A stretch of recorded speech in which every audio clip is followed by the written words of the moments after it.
conhece uma pessoa que fica assim, ó,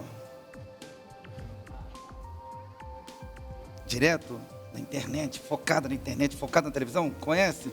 Ó, nós estamos recebendo, como de costume, todas as quartas-feiras, Dr. Sandro Massini, doutor psicólogo clínico, que hoje ele vai falar um pouquinho pra gente sobre a tecnologia e aquelas pessoas que são presas, que são... Hoje nós vamos receber a libertação.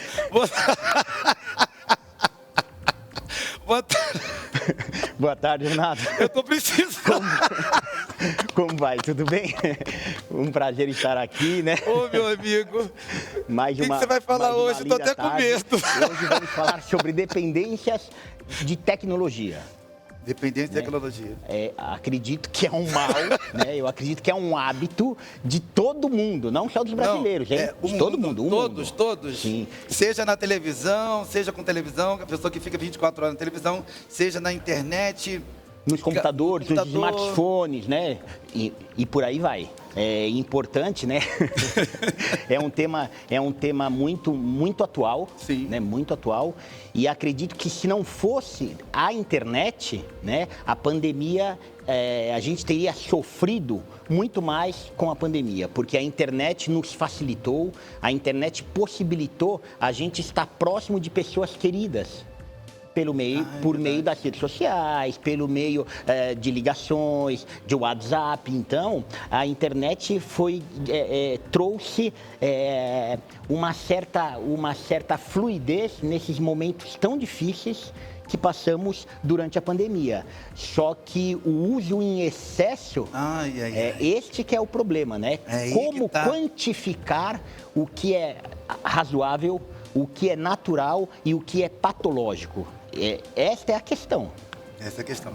O que seria a dependência da tecnologia, doutor Sandro? Fala pra gente um pouquinho. Olha, como todas as outras dependências, né? Quando a gente depende de alguma coisa, a gente tem que ter uma certa interferência na nossa vida social, pessoal, familiar, profissional e ter algum significado negativo, alguns gatilhos, alguns sofrimentos negativos. Aí a gente pode dizer, ó, esta pessoa está sofrendo, está tendo uma interferência significativa por conta da internet ou por conta dos videogames ou por conta dos celulares. Lembrando que quando a gente fala rede social, enfim, é um mundo muito complexo e muito difuso. Muito. E quais seriam os sintomas para aquela pessoa que ficam presa, não consegue se desvincular, não consegue se soltar? Eu vou ser bem sincero, é porque hoje eu estou com um novo Instagram, mas antes eu tinha muito mais pessoas e eu ficava direto no meu Instagram, direto mexendo. Porque é bom a gente estar vendo fotos, depoimentos de viagens que as pessoas fizeram, os stories.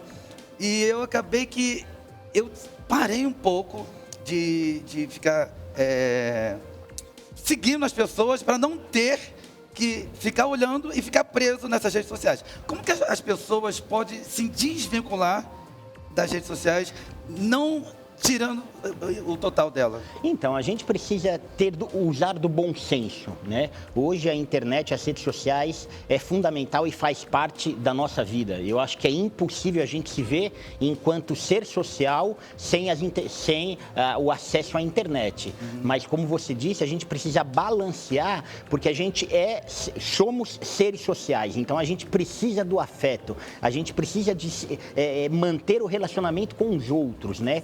E a internet, os malefícios é que a gente acaba se isolando socialmente. A gente acaba perdendo esse contato com o outro e a gente fica muito interno, muito atrás das telas. E isso, em médio e longo prazo, se torna doentio. Não é algo saudável para o ser humano. Quais seriam os prejuízos que a pessoa estaria recebendo para si quando ela fica totalmente dependente da tecnologia? Olha, a alteração do humor, a alteração da percepção, a alteração no seu relacionamento, a alteração no sono, alteração no apetite, na sua relação com a comida, porque quando estamos muito vidrados nas tecnologias, a gente acaba comendo por compulsão. Verdade. A gente não dá atenção para o que está... O comer se torna algo mecânico. Então, a gente não come com prazer, a gente não saboreia. E aí aumenta casos de sedentarismo, o último programa, aumenta casos de sobrepeso, obesidade. Então, o ficar... Não se tem comunicação em família, mas... Não se tem comunicação em família. Então, existem técnicas para que a gente faça o detox das redes sociais, o detox do celular. Porque hoje, né, no DSM-5, a última versão agora de 2021, já coloca o jogo patológico como doença. Uau, então, sério? o acesso à internet, né, os jogos, os videogames, né, já é classificado como um transtorno mental. Uau. E que vai mudar o seu comportamento emocional, o seu comportamento físico, né? Então, é algo que realmente requer atenção. Se pensarmos nos jovens, essa atenção tem que ser redobrada. Se pensarmos na criança, então, nem se fala. Entendi. Você fala acerca de o tempo seria o primordial para que a pessoa pudesse administrar a sua vida, para que ela não pudesse perder tempo ao invés de... Ela precisa ganhar e não perder. Sim. Não é isso? Então, a pessoa em si, ela precisaria o quê? Administrar o seu tempo? Sim, gerenciar melhor o seu tempo. Perfeito, né? Se a gente olhar pelas crianças, então a Associação Brasileira de Pediatria, ok? Com esta preocupação, porque hoje muitas das mães, né, dos familiares, entregam o celular, os tablets para as crianças, para que as crianças não deem trabalho. Mas a Associação Brasileira de Pediatria coloca que até os 2 anos de idade, qualquer tipo de aparelho é proibido. Qualquer tipo de aparelho? Qualquer tipo. Então, não existe celular, não existe tablet, seria proibido. Tablet, celular, rádio, A partir dos 2 aos 6 anos, eles falam que essa inserção teria que ser no máximo 1 hora, com acompanhamento. E a partir dos 6 anos, essa inserção poderia durar até 2 horas com acompanhamento. E o que a gente vê hoje no Brasil e no mundo é algo sem controle. E a pandemia é engraçado, né? Porque a pandemia, ela nos forçou a gente quebrar todos os nossos padrões e ritmos. Uau. Porque, pensa, né? Com a pandemia, todo mundo foi convidado a ficar dentro de casa. Dentro de casa. E o que você vai fazer dentro de casa? Ou você vai estudar, ou você vai assistir televisão. Estudar, esquece. Quem vai querer estudar? Quem é que estudou na pandemia? Sobra o quê? O que sobra? Sobra a internet, sobra os videogames, os computadores. Verdade. Né? Então, realmente é algo que a gente precisa se atentar muito. Porque o Brasil, no ranking, o Brasil, dos países sul-americanos, né? Somos o país de maior acesso. Caramba! Nas internet. Você já está falando agora acerca da estatística? Porque o Brasil é o maior. Ai, meu Deus, é o maior Brasil. Aí? A estatística dizendo sobre as dependências de tecnologias, os estudos, eles apontam aproximadamente de 6 a 7% da população. É muita coisa. É muita coisa. E é algo que vem crescendo de uma forma muito veloz. Né? Esses estudos, a cada ano, eles são reformulados, ok? Eles são aplicados novamente e esses números vêm crescendo assustadoramente. Como que seria, qual que é o ingrediente, o recheio do bolo que você daria, doutor, para as pessoas poderem fazer uma desintoxicação da sua vida pessoal relacionado à tecnologia? Manter os hábitos de vida saudáveis e você manter o seu hábito de vida social. Eu acho importante e é fundamental que tenhamos atividades físicas, que saiamos de casa, que é importante que a gente tenha esse lado social muito ativo, porque a internet, como eu disse, é fundamental. Eu acho que seria uma visão utópica hoje, né? A gente viver sem a internet, mas viver para a internet também está errado. Precisa haver um bom senso. A gente precisa separar o tempo de estudar, o tempo de trabalhar, o tempo de estar com a família, de passear, de fazer boas leituras, né? Então a gente precisa realmente organizar o nosso tempo, gerenciar o nosso tempo para que o celular, para que as redes sociais, para que a internet não nos roube, né, este lugar que a gente precisa se permear, enfim, como um ser social. Entendi. Doutor Sandro, qual que seria a causa, um exemplo, há 2 anos atrás, a causa pela qual nós até começamos a nossa entrevista falando sobre pandemia, a causa pela qual muitas pessoas ficaram nas suas residências, na sua casa, foi pelo fato da pandemia, né? Não ter aglomeração, não ser infectado, né? Não é verdade? Sim. E hoje, vamos botar aí de uns 3 meses para cá que já está liberada a máscara, muitos lugares já estão podendo, a gente pode se comunicar, já pode se abraçar. Qual que seria a causa hoje desse aumento, que você falou das porcentagens da estatística, ao invés de diminuir, a cada vez que passa, se dobra, aumenta? Então, porque olha, os especialistas, eles associam a dependência da internet, dos aplicativos, a dependência da tecnologia, igual a dependência química de drogas. Então, quimicamente, no cérebro, a gente teria um mecanismo de recompensa praticamente igual. A diferença é que não é uma dependência química, então a gente não está falando de cigarro, não estamos falando de álcool e nem de cocaína, mas estamos falando de dependência de tecnologia, que ativa o circuito neuronal do mesmo modo, né? A gente tem uma recompensa, uma descarga de dopamina muito alta e de imediato. Então a gente posta uma foto nas redes sociais e a toda hora a gente está olhando, ver se tem um clique, ver se tem um comentário. E a hora que isso acontece, a gente é inundado de um prazer imediato. De postar novamente. E permanecer, porque você viu que deu repercussão. Perfeito. Deu visualizações, então você não quer parar. E isso é um vício. Isso é um vício. Por isso que a dependência de tecnologia é associada com uma dependência química. Só que é uma dependência comportamental.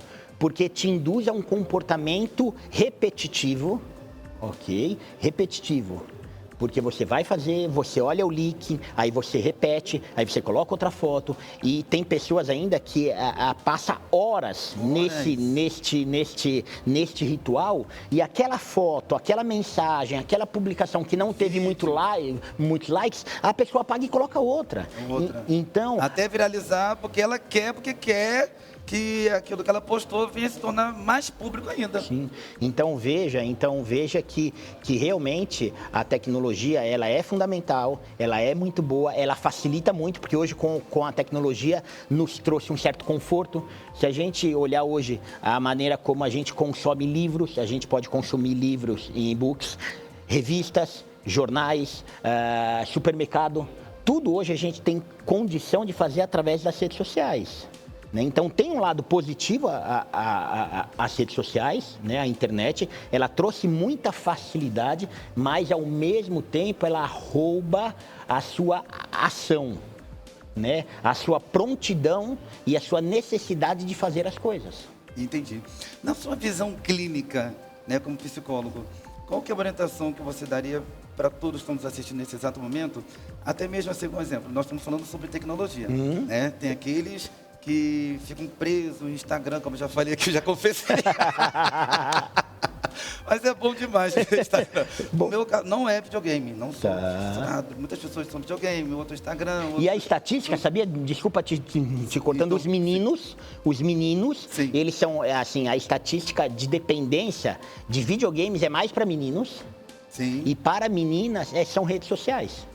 Então, pegando um gancho sobre videogame, não quer dizer que menina não joga videogame. Sim. É que a estatística maior de dependência de videogames é para meninos. E dependência de redes sociais é para meninas. Você daria alguma receita no sentido daqueles que são compulsivos, que ficam direto, tanto no Instagram, tanto nas redes sociais, como nós falamos aqui, ou até mesmo na televisão, e para aqueles que ficam também no estudo? Doutor Sandro, eu não fico 6 horas, 5 horas no videogame e nem fico 6 horas nem 5 horas no Instagram, mas eu fico 7, 8 horas ali no computador porque eu estou estudando direito, odontologia, seja qual for a profissão que a pessoa quer exercer. É bom, não é bom? Qual é a orientação que você daria para essa pessoa? Então, olha, sobre os estudos, né? Estudo, a gente sabe que em determinado momento, dependendo do concurso que você vai prestar, dependendo da prova que você vai fazer, dependendo da carreira que você vai seguir, a carga horária de estudo, ela tem que ser muito grande, porque o estudo é muito difícil, muito concorrido e requer esta dedicação. Mas como tudo na vida, a gente tem que balancear. Então, por mais que você vai dedicar em algum momento da sua vida 8 horas de estudo, em algum momento da minha vida eu já estudei 8 horas por dia. Mas é bom. Houve a necessidade. É necessário. Tem hora que, assim, dependendo do curso... Na situação do estudo, dependendo da formação que ela vai querer exercer para a vida dela, é necessário. Você precisa estudar. Precisa estudar. É necessário. É claro que manter esta rotina num longo tempo, a longo tempo, e se ausentando de outras coisas da sua vida, você vai adoecer. Você vai ficar irritadíssimo, vai alterar a sua percepção, vai alterar o seu jeito de se relacionar com os outros, você vai ter alteração no sono, você vai ter alteração no apetite, no humor. É normal isso, né? Agora, voltando à tecnologia, é a mesma coisa, a gente precisa dosar. Então, eu acho que tudo na vida é permitido, desde que a gente respeite, desde que a gente se respeite enquanto ser humano, e saiba colocar horas. Um outro estudo agora sobre a Agência Nacional colocou que o tempo gasto do brasileiro nas redes sociais, o tempo gasto do brasileiro é de 9 horas. Uau. Sendo que o tempo gasto mundialmente é de 6 horas. Então, a gente... Imagina 9 horas. 9 horas, pensa, a gente trabalha em média 8 horas. 8 horas. Ou você está trabalhando, digamos que você trabalhe com internet, com redes sociais. Faz parte do seu trabalho, você tem que trabalhar, ok. Mas se não for desse jeito, se a gente dividir o dia em 3 momentos, 8 horas de sono, 8 horas de trabalho e 8 horas de lazer. Se você vai ficar 9 horas na internet... O seu lazer completamente é colocado atrás das telas. E isso que é patológico. E isso que gera doença. Entendi. Doutor, muito bom. Muito obrigado por estar te recebendo aqui mais uma vez. Deixa, por favor, o telefone de contato, o teu Instagram, para que o pessoal que está nos assistindo possa estar te procurando e ter melhor administração do seu tempo. Sim, sempre um prazer estar aqui. A nossa clínica é a somenteclinicas.com.br. O meu Instagram profissional é Sandro Massini _psicólogo. Sempre é um prazer estar aqui falando com vocês, trazendo temas importantes e atuais. E eu convido a todos a participarem nas minhas redes sociais, mande pergunta, envie sugestões de pautas para que a gente venha aqui discutir o tema escolhido por você. Forte abraço, fiquem com Deus. Beleza, obrigado, doutor Sandro. Até a quarta-feira da semana que vem. Se Deus quiser.